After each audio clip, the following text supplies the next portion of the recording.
I agree. And I think HR, again, needs to play that role because, again, we can have all the most amazing tools, but if we don't understand how to onboard employees and to break down the barriers and to bring employees on the journey, I mean, any sort of change management, and that's really what we're talking about, massive change management. HR has to help lead that. And because you're talking about the way humans work in an environment, yes, I mean, that sort of sits with our responsibility to help craft that for the future. So I do think it's interesting because I went to another conference last year as part of my learning journey, and it was a tech conference, and I was literally, I don't think there were any other HR people there, and which is kind of why I went. And they were talking about, there was a panel, they were talking about all of the AI governing boards that they have at these companies. And when I'm asking, okay, like who's on your board? And for several of the companies, HR wasn't even a part of the AI governing board. And I'm like, that's just crazy. I'm sorry. HR has to, again, you have to play a key role because you can't have a group of brilliant people creating something without understanding the implication on people. And then how do you so I fully agree with you. I think HR have to help really set and drive the blueprint. You're listening to the Modern People Leader podcast, where we go behind the scenes with today's top HR leaders and work experts. We talk to them about how they've gotten to where they're at, what they do every day, and what they see coming next for the future of work. Hope you enjoy. Welcome to the Modern People Leader, Gena. Thank you. Nice to be here, Stephen.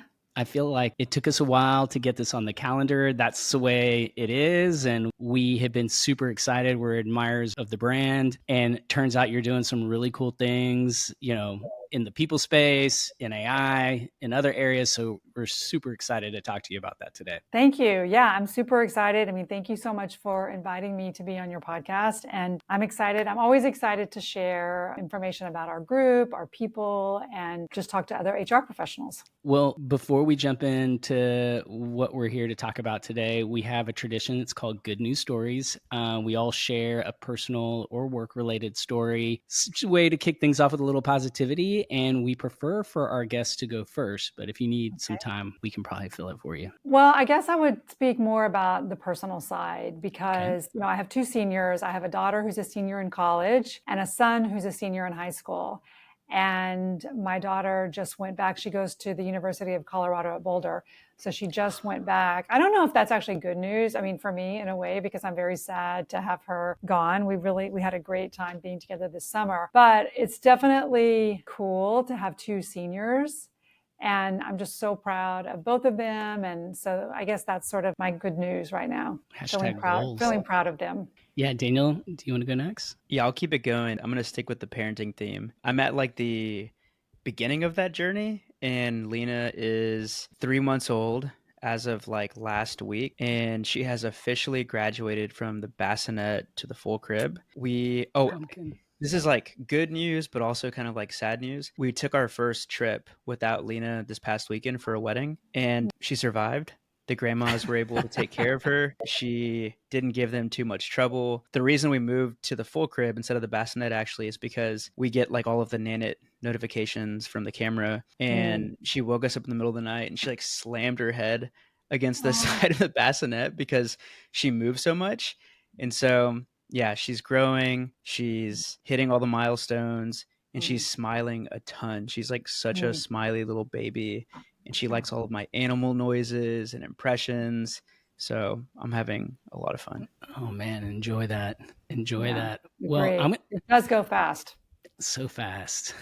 I am going to stick with personal good news. And this is another different kind of parenthood, although I do have parenthood coming in December.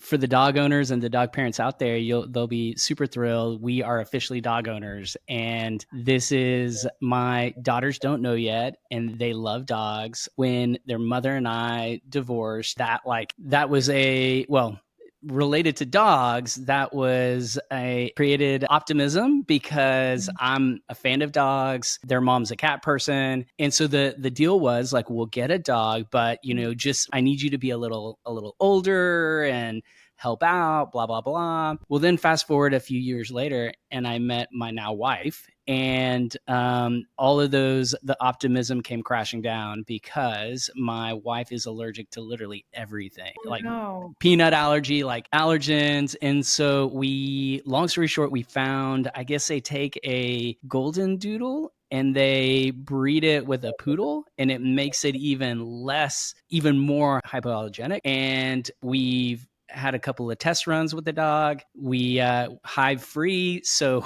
we've now committed. We paid the whole amount for our new puppy Daisy, and we pick her up I think mid-September because we just opted for the training option so that we don't have two newborns in the space of 3 or 4 months. So yeah, that's my good news. We're dog owners, and I know. Congratulations. Thank you. You're going to be a very popular father for lots of reasons coming up. New baby, new dad dog. points. Yeah, exactly. So I call the next question the Brene Brown question. What's your story, Gena? Tell us, the journey that led to you becoming the CHRO at LVMH. You've had a really interesting career. And so tell us more about your journey. Sure. Yeah, my journey actually started in Texas. I was born and raised in Texas. We actually lived in many different cities because my father worked in the oil industry, which is kind of, a very common thing to do in Texas. And I was studying I'm a first generation college student in my family. I was studying at a small university in Dallas, and I had the opportunity to do a study abroad program in Greece. It was a hotel management program, which wasn't really an interest to me. I mean, to be honest, at that point in my life, I didn't really know what I was interested in professionally. But the opportunity to spend the summer in Greece sounded very cool and very exciting. And so I ended up being able to do that. And it was just an extremely pivotal point in my life because it was really the first time that I had ever been out of the country, and certainly to any place as exotic as Greece. And there were 5 of us students that were on this journey working at this incredible hotel on the island of Crete. And just, every day we were really integrated with all of the Greek employees and, living with them, working with them. It was just truly immersive, as well as being really integrated with all of the customers that were there for the summer. And it just opened my eyes to the fact that there was this whole world out there. And I really developed this affinity and love for culture. I loved talking to the clients, understanding where they were from, their background, and I didn't associate that in any way with human resources at the time. I just came back home and said to my mother, okay, I want to study international business. I know I need to do that. So I ended up going back and working the second year at the hotel. Then I stayed and went to an American university. I transferred to an American university in Athens and really began to focus on international business, and basically anything to do with international is where I focused my energy. I spent the first 5 years of my career working in international education. The university hired me. They brought me to the main school, which was in Indianapolis, to really work with them on all of their international student recruitment, student advising. And I did that, as I said, for a number of years and really loved it. I was so, excited to be in this environment. And I had the opportunity, I had moved to Chicago, was working for a university in Chicago, and had the opportunity to move with my now husband. I met him there, and he was from the East Coast. He had a job opportunity in New York. So we moved here, and I decided to transition to business. I really wanted to see how I could make that transition. And I ended up, through a kind of a weird series of events, working in executive recruitment, which was such a new field to me. I mean, I was very far coming from the academic world, but I identified with a couple of partners that were European, that had a very strong book of clients in the luxury fashion retail space. And over the next several years, I worked with these partners to basically build the global luxury practice, first for a firm, Russell Reynolds, and then I went to a smaller boutique firm that was just focused on fashion and the luxury sector. And I loved it. I mean, it was an amazing experience. I was working with, you think of all the top clients, LVMH, Tiffany was a big client, Hermes, Estee Lauder. And it was through that I was approached about this position at LVMH to come in and be the head of HR for North America. And the role was really talent focused. The recruitment of talent, the management of talent, through the mobility process, very focused on executive talent, which was, of course, my core. But there were so many other aspects of HR, learning and development, employee relations, that I had never done before. And so that's really how I got here.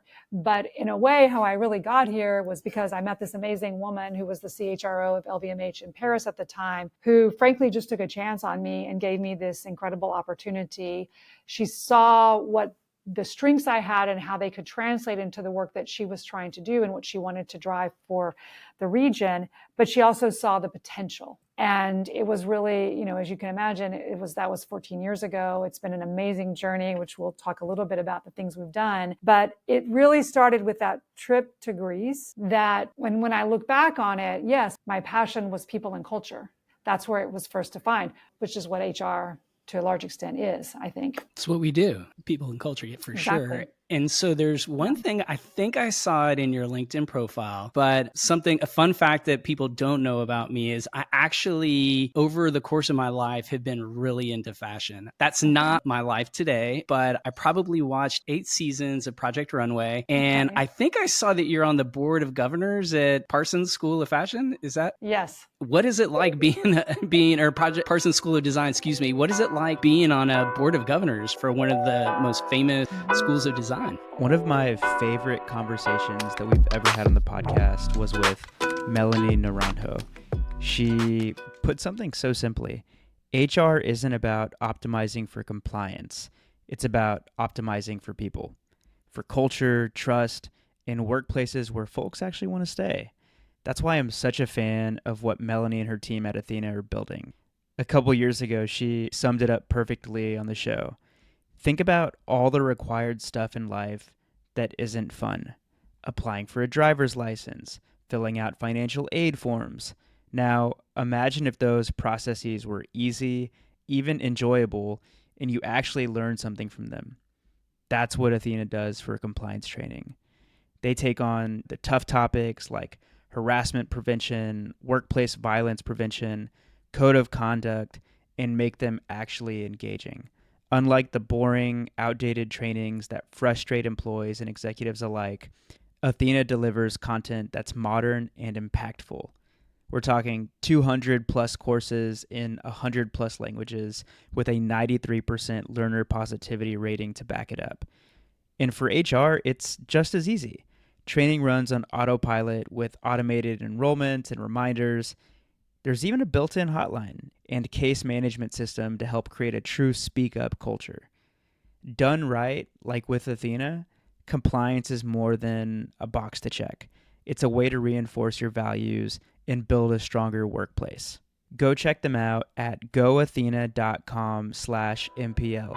That's goethena.com/MPL. I think I've been on the board, I'm not even sure, maybe 9 years now. It's an amazing, as you say, it's an amazing school. It's one of the top fashion design schools in the world, and they have so many other disciplines. But of course, I spend a lot of my time working with fashion. And it's really, I love it because, first of all, I spent, again, 5 years working in higher education. So that environment suits me well. I think when you're around students, and especially creative students, they're so inspired. They look at the world through eyes of optimism and curiosity and all the potential of what can be. And certainly in a creative school, they're also very focused on solving problems for tomorrow through design, through creativity, through innovation. So personally, it's extremely inspiring to just be in that environment all of the time. And I think when you work in a corporate environment for a long time and you're at a later stage in your career, I'm a very optimistic person, but you've seen a lot of ups and downs. So I get a lot of energy from these students, and it helps to drive innovation and creativity even in myself. And then not to mention just the amazing people that are associated around the world with Parsons. So I've met just the most exceptional people through the board, through the work that they do, through the alumni network. So it's fantastic on all those levels. I think also what we bring to them is very concrete information about what businesses need what we need for our business for the future from a creative standpoint. So we are there to also help influence and drive the curriculum and to work with the school on, what a company like LVMH is looking for 5 years, 10 years out, because they're developing so far ahead.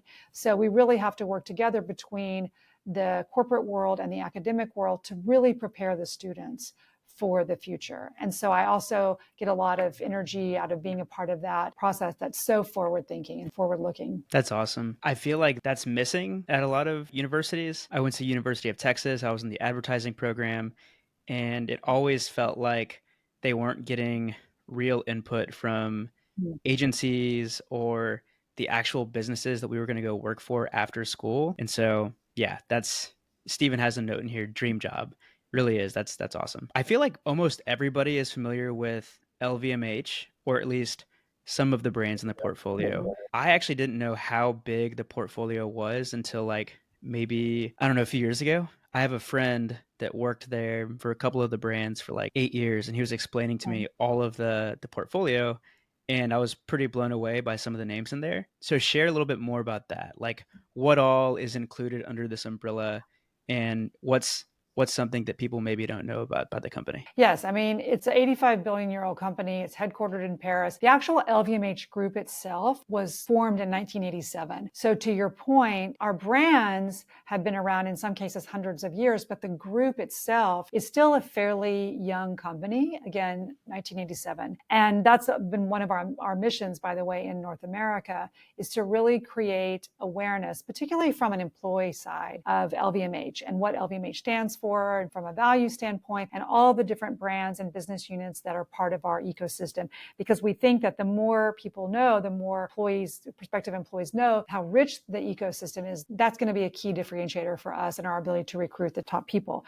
So, we have the watch and jewelry division, which has brands like Tag Heuer, Bulgari, Tiffany, which was a very important acquisition that we did in 2021. We have the specialty retail, which the main retailer there is Sephora. A lot of people don't know that Sephora is part of the group. And the US is the largest market in the world for Sephora. It's a huge business for us here. Of course, have fashion and leather goods, where you have Louis Vuitton, Dior, Celine, Pucci, Loewe, Fendi. I don't know if I'm forgetting any. I mean, to your point, we have so many brands. We have the beauty division. So we have brands like Dior, perfumes and cosmetics, Benefit Cosmetics, Fresh, Givenchy, fragrances and cosmetics, Acqua di Parma. I don't know.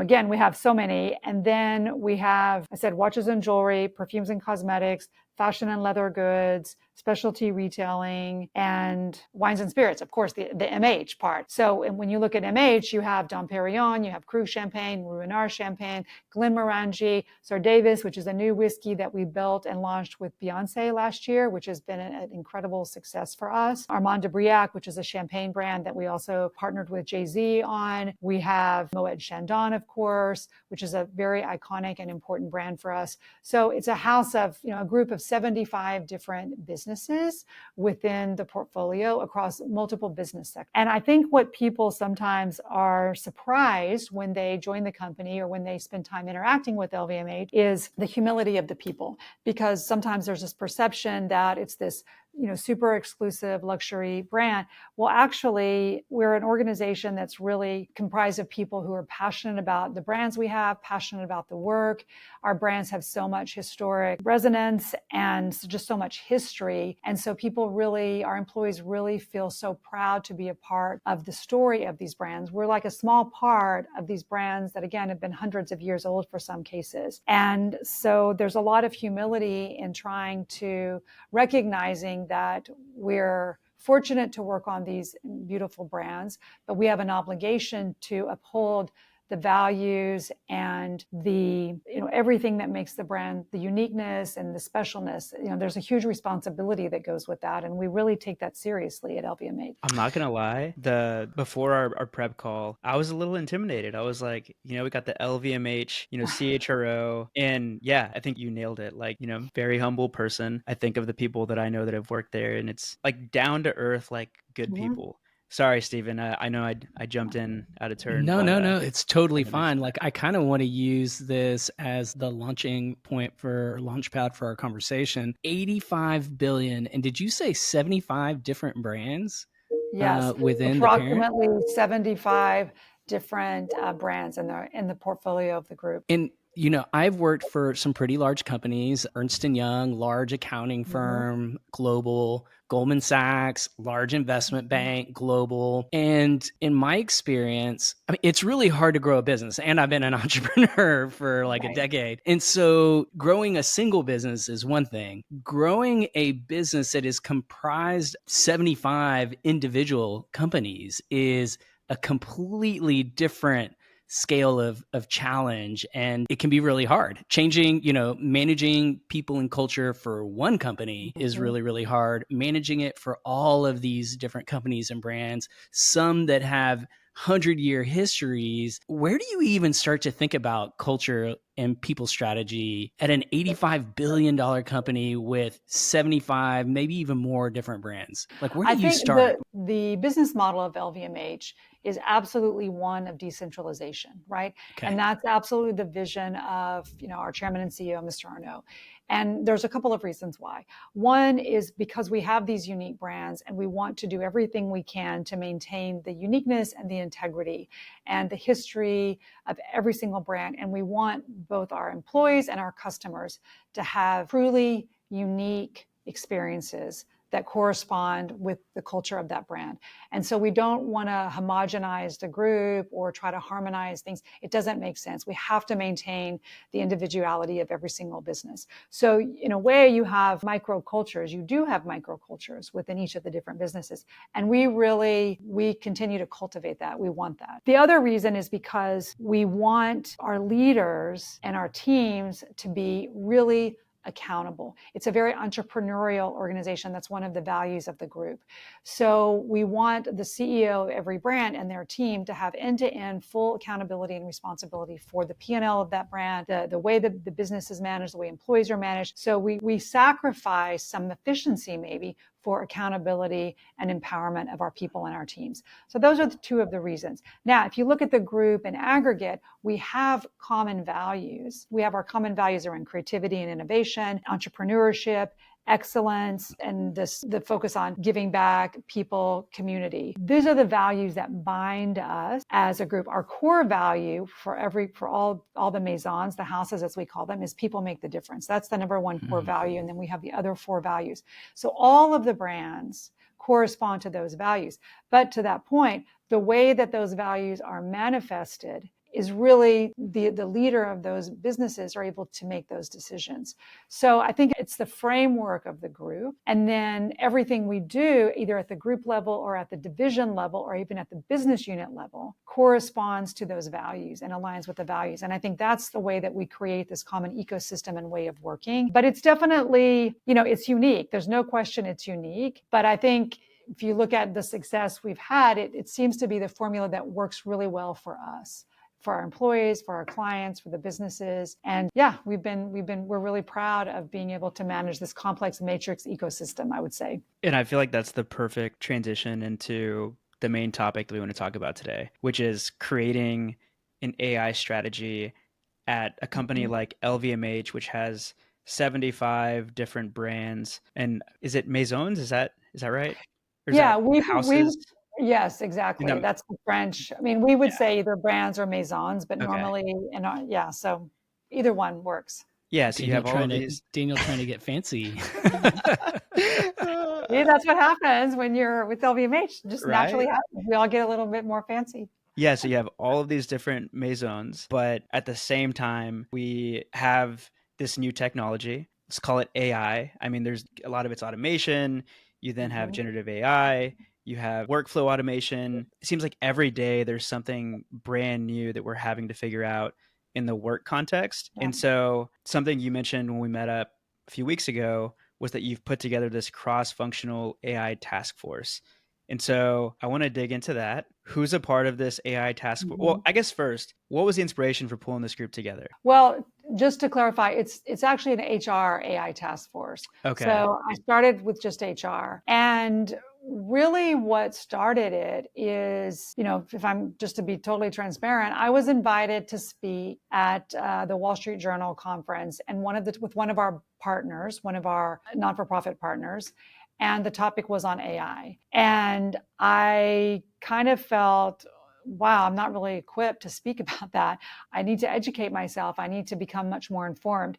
So I really took this mission to just like really do a deep dive, try to understand what was going with to a greater level, what was happening within LVMH, what was happening with our competitors, what was happening with that outside. And then frankly, I just became like super energized by it and very excited about the learning process, the journey, really seeing all the potential. And when I started talking to particularly some of our HR leaders, because look, let's face it, we can have all the most amazing tools in AI, and we will, but if we don't have teams that understand how to utilize AI, that are ready to embrace it, that feel confident, that feel prepared, that are trained. The HR has to be a part of this massive transformation and this change, because at the end of the day, we're talking about how people work and how the work is going to change.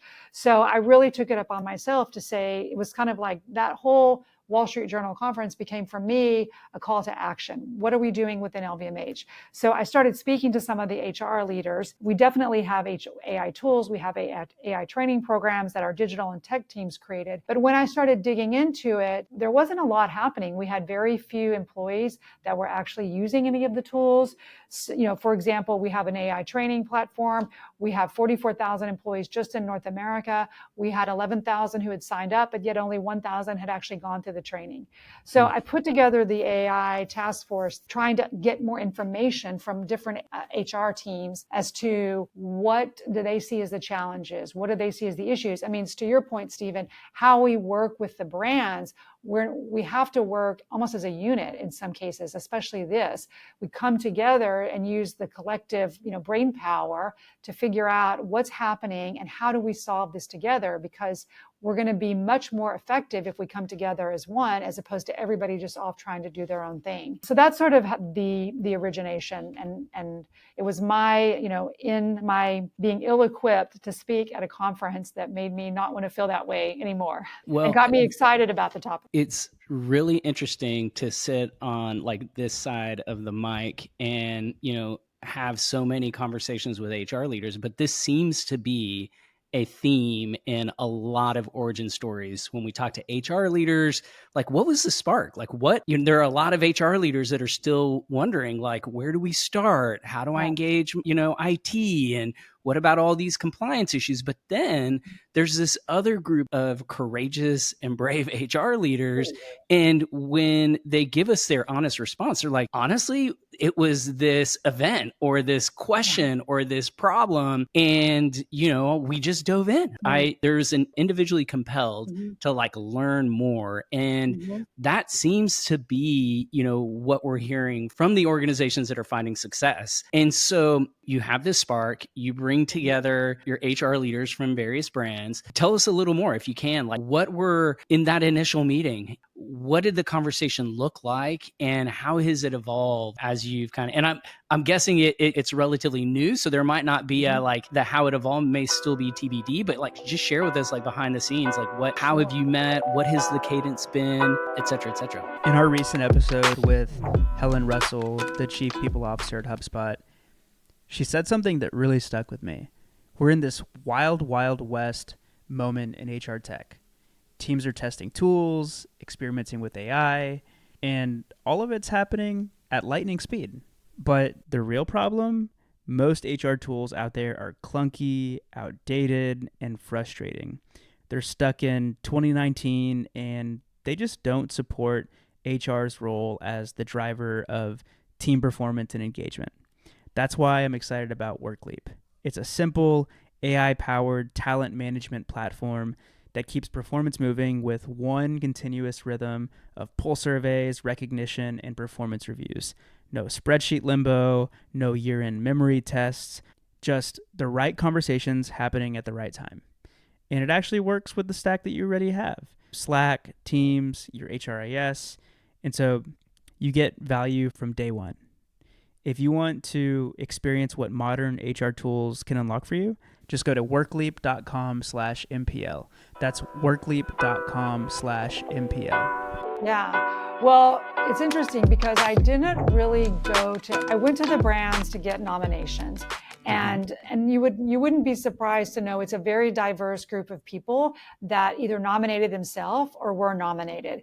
And some of them are, more of the millennials, right? Because they're super excited. They're already embracing these tools. And I knew we had the right group because the very first session that we had, which was just sort of getting to know each other, really understanding why we're doing this, getting everybody's point of view. And then like 3 of the participants afterwards used AI to do like a huge synthesis of our call and send basically recommendations, how we should go forward and what the finding. So and then I took AI, I said, okay, I'm going to take all of this information and use AI to even distill it further to like, how do we sort of continue moving forward? So I think what we're doing is we're meeting on a monthly basis. And right now it's just sort of information gathering. But one of the insights that we had the other day, we just had one last week, was we're talking about what are the blockers? Like, what are the things that are preventing employees from even wanting to try to learn more about AI? And it was just, it's always small little things that you go, oh, wow, okay, well, we didn't think about that. And one of the things that we heard, of course, there are issues where employees feel they're concerned about the energy consumption. They're concerned about the ethical implications.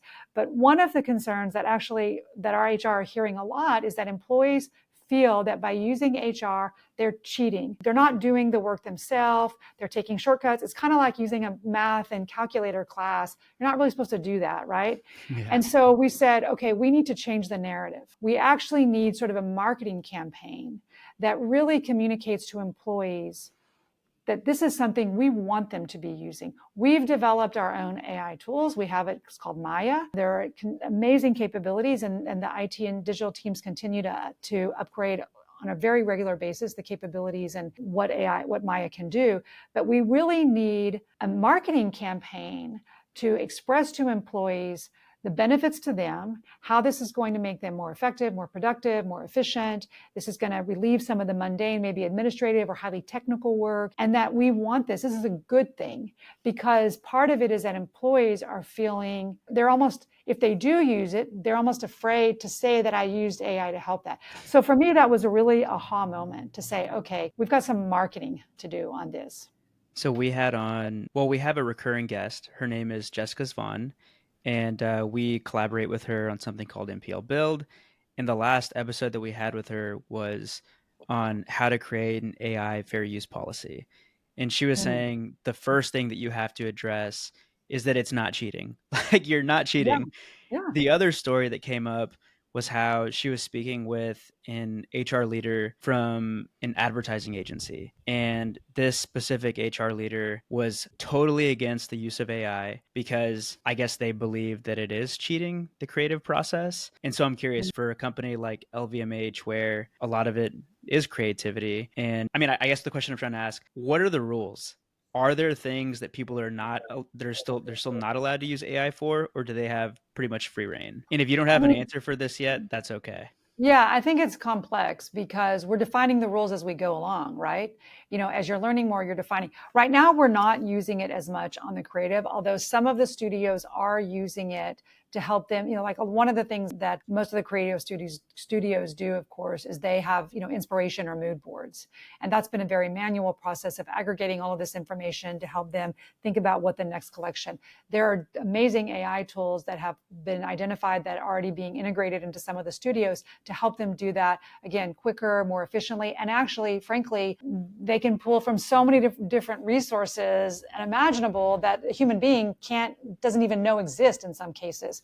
So right now, that's sort of where we're using it. We're using it in other areas such as clienteling, call center efficiency, certainly product optimization, assortment planning, and we're seeing some real successes and wins. But the creative, that definitely for us, because you're talking about intellectual property, you're talking about, it's a very tricky area for sure. But for example, one of the brands is using an AI chat, some sort of AI marketing agent that helps them to create social media and digital content. So we're starting to see it more and more in some of those areas as well. And we're testing right now, we're testing and learning, right? We're playing around with different types of tools. But our team is working with all the partners that you can imagine out there, big names and lots of startups, of course, to create these different tools that we are experimenting with, and in some cases having a lot of success with. And so employees are using it, not necessarily knowing that they're using it in some cases, and it's really helping. Then, of course, there are other cases where we just want employees to figure out how they can integrate it into their day-to-day work. And I think this is going to be an iterative process that Yeah. we're going to be going through quarter over quarter. Yeah. It's everything just changes so fast with this new tech stack. And I've got to say that, and Daniel will laugh because I'm pretty bullish on AI for a lot of things, but for the creative process, I'm obsessed with this image generator called Midjourney. And I used to have to work with a graphic designer to put together a cool visual, and it never quite hit. Like, I would give feedback, that I would feel bad for making them go through like 5 different iterations. Right. And you can create amazing levels of quality using some of these image generators, and it's so much fun. Like, it's like this, I wish I could have been like a creative designer type person in my life, but I just don't, my brain doesn't work that way. And what some of these creative AI tools have unlocked is just insane, and has been a lot of fun to learn for me. Yeah, and it's not cheating, right? It's not cheating. I agree with that. It's accretive even to your process, and it's helping to accelerate your creative process when it's used the right way. So I think, again, we're all experimenting and learning, but creative is definitely, especially when you talk about design of product, but I'm sure there are ways that it's going to help a lot in terms of, again, driving more creativity and innovation, which is exciting. It is. I agree with that 1,000%. And so, while on the topic of fear and concerns, I think outside of the employee response of not wanting to break the rules or to cheat, I feel like there's still a lot of other fear that organizations are grappling with in terms of like their jobs being replaced. Yeah. Like, not so much that I'm cheating, but like, if I do this so well, like, aren't I working myself out of a job? And so I'm just curious, like, your industry is very specific, is a little different to a lot of the other companies we talk about. Like, does that exist at the organization? And if so, like, how are you alleviating some of these like fears or concerns? Well, we're definitely focused a lot on upskilling, right? Because and that should always be the case. The skills that you have today, even before we had AI, I mean, I'm definitely not working the same way that I was 10 years ago. Always had to continue acquiring new skills in order to advance in my career. And this is just another iteration. Maybe it's a much faster iteration of that. But my response to that is that I don't think AI is going to take your job away, but the person next to you who is really learning AI, who's really invested in working with their company, working on their own, trying to figure out how they can support their own upskilling and take advantage of what the company is, that person might take your job if you're not careful, right? So it's really incumbent upon all of us to continue making sure that we continue learning, we continue growing. And again, it might take some of the very technical aspects or the more mundane or administrative work. That's going to free you up to do different kinds of work. So how are you and how are we? And we are trying to do a lot to support the upskilling of both of those. And I think that's really the answer. All employees should always be thinking about, how do we grow? How do we develop? How do we acquire new skills? And frankly, it's in some ways, AI is making that easier for all of us to do. I think you can probably learn a language even faster somehow with AI. We just don't know what that looks like yet. Yeah, I mean, we could have an entire episode where Stephen and I share our journey learning with tools like ChatGPT. I mean, Stephen vibe coded his newsletter. We use some form of generative AI for like almost every step of our production process. But it was like years of just figuring it out. Yep. And honestly, like, it was kind of crap like the first like year or two. And now it's just getting better and better and better. And we feel, pretty well positioned to take advantage of these newest iterations. And so you talked about upskilling. Yep. And sorry, it looks like you had a thought. No, go ahead, because I think we'll address it. Yeah, and so like on the upskilling front, we now have this superpower of Claude or GPT or insert whatever LLM you prefer to use. And I feel like that, like, in itself is, the best tool at your disposal, because you can learn literally anything. And so I'm curious, for a company the size of LVMH, or specifically just the North American team, I think you mentioned you'll have 45,000 employees and just 2,000 of them have started AI training. And so, or have started using AI in their day-to-day workflows. What's the thinking with the team on how you can upskill those people? Well, I think again, we have more people using AI. We do track, and it's the actual going through the actual AI I see. training, because we have AI training programs, and that's where we've had less people actually go through the training, like around 1,000, the last number that I saw. But we know that they're using it in certain functions. Actually, I was happy to see that HR is one of the highest used functions that we have in the region. It's like, yes, exactly. Which I think is good, because again, we need to be on the forefront if we want to bring employees on the journey. I think it's important that we really understand and we're able to help. But I mean, it can be things like that, having very concentrated programs. It can be really encouraging, as a brand, as an HR, as a leader, as a team, whatever, how, so for example, a lot of times with my team and a lot of our leaders, they'll work on something and I'll say, okay, how did you integrate AI into that? Did you test that with AI? So I think we have to begin to normalize this. And that's part of the marketing, that we want this to be integrated. We want you to start using that. So a lot of companies, and we're looking at it, have AI days, right? So we just want you to, and it's not even about, in a way, the outcome at this point. It's really about you getting comfortable with it, going through the experience, and recognizing again that the company, we don't perceive you as cheating. We think this is a very smart way of working. So, I think that's where it's really a push, but I think it's a push in terms of having the tools in place for employees to use, and then continue to reinforce the message of why this is important, and also what you're getting out of it. Because what's also going to drive somebody to want to change the way that they do things is they understand how this is going to impact them in a positive way. So those are sort of the tactics that we're approaching. I have like a hot, warm take on this. Honestly, this is totally off topic and script, but we've heard dozens of times now that, yeah, well, adoption in HR was much higher than the rest of the company. And now we're seeing successes and we're sharing those successes. I believe, and this is not rooted in data, but I believe that this will be the blueprint for the future, where because of how cumbersome HR processes have been in the past, because of the fragmentation of the data that we have, because of the lack of investment, it's almost as though we have the most to gain when you look at the business functions. And I believe because of that, and because of the fact that we understand people and culture, because we understand the principles of org design, because there's no one better at the company to start to understand, okay, well, it's going to be a mix of humans and bots now. Like, what does that look like? How do we make this work?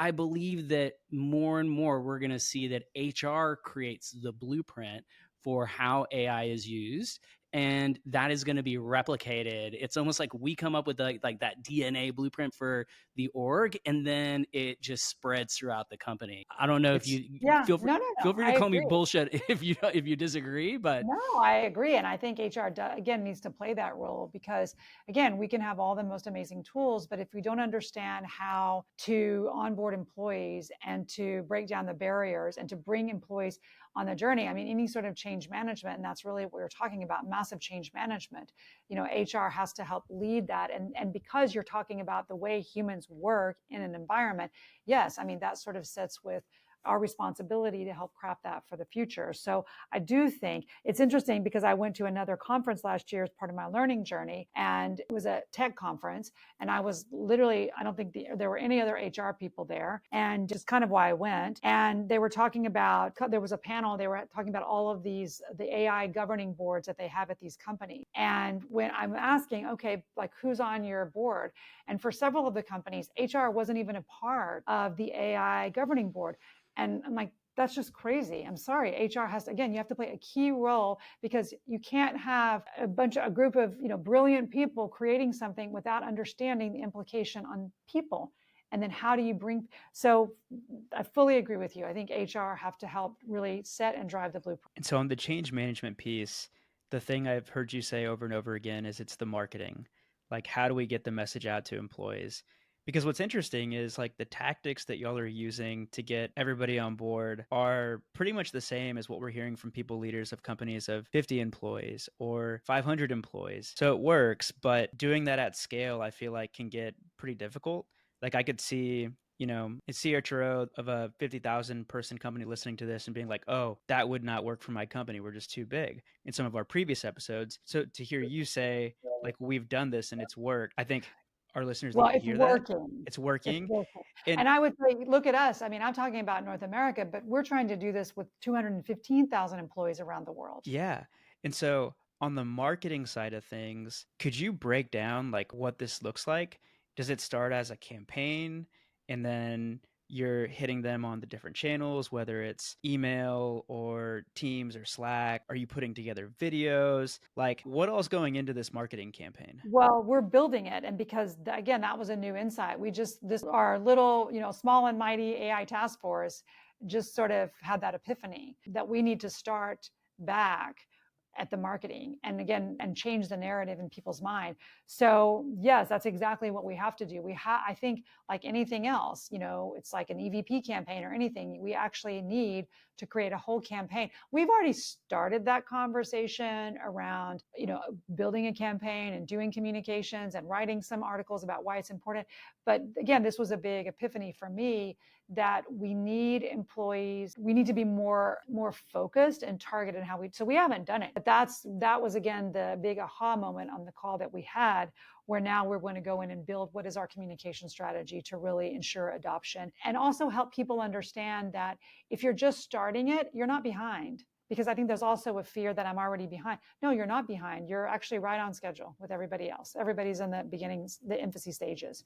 So yeah, maybe if we talk again next year, I can give you all the amazing things that we did, or if there's somebody that is ahead, I'm happy to take those great ideas from them and Oh my God. customize them for LVMH. We would love to have you back and to have a kind of recap. We're almost out of time, and we're reaching that point where we need to bring the conversation to a close. But just going back, I feel like this is a real call to action moment, for HR leaders. And I do think the hard truth is we're behind. I don't think we are where we need to be. And so I'm curious, looking back at your journey, your learning journey, and I love it that you call it that. It's been a learning journey for us as well. So that really resonated. So looking back at your learning journey, like what are one or two things that HR leaders listening into this episode can literally do right now to start their journey or to kind of take that next big step in AI? Well, I definitely think really trying to educate yourself.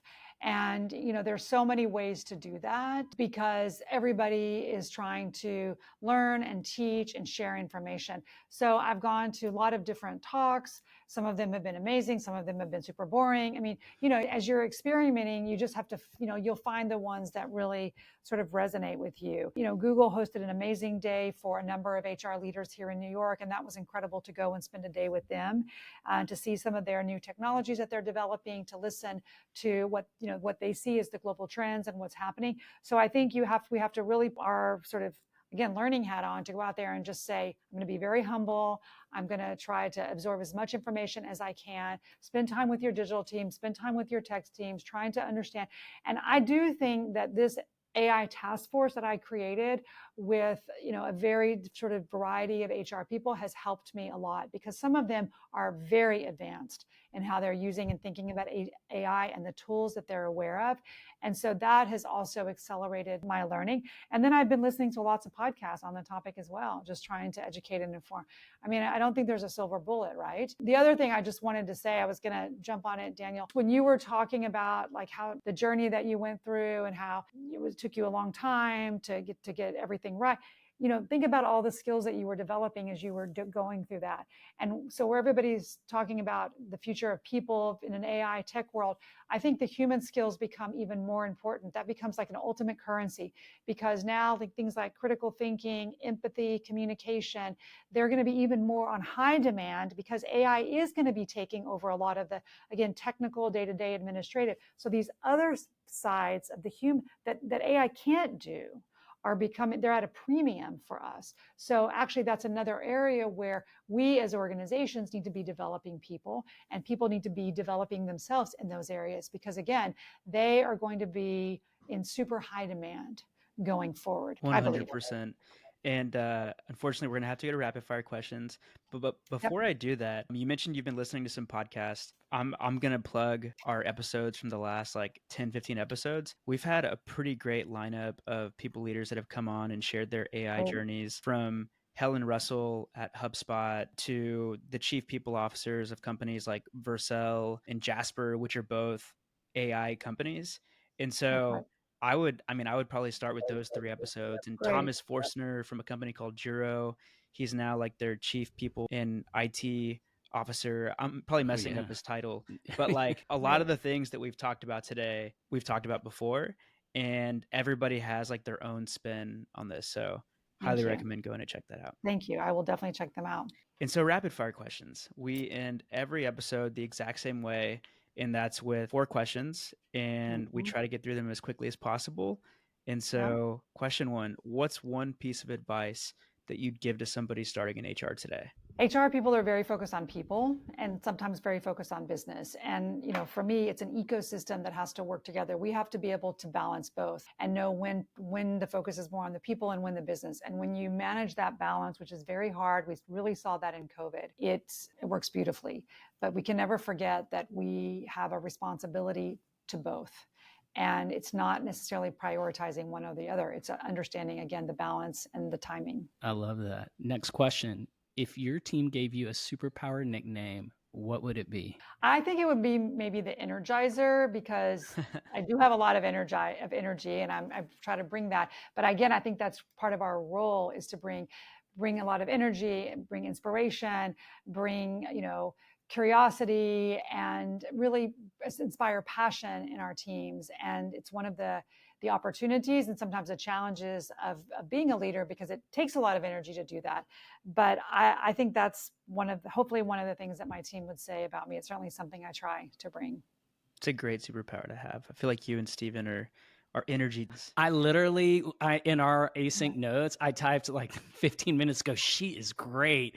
And it's like, I'm an energy person also. So cool. It all checks out. Yeah.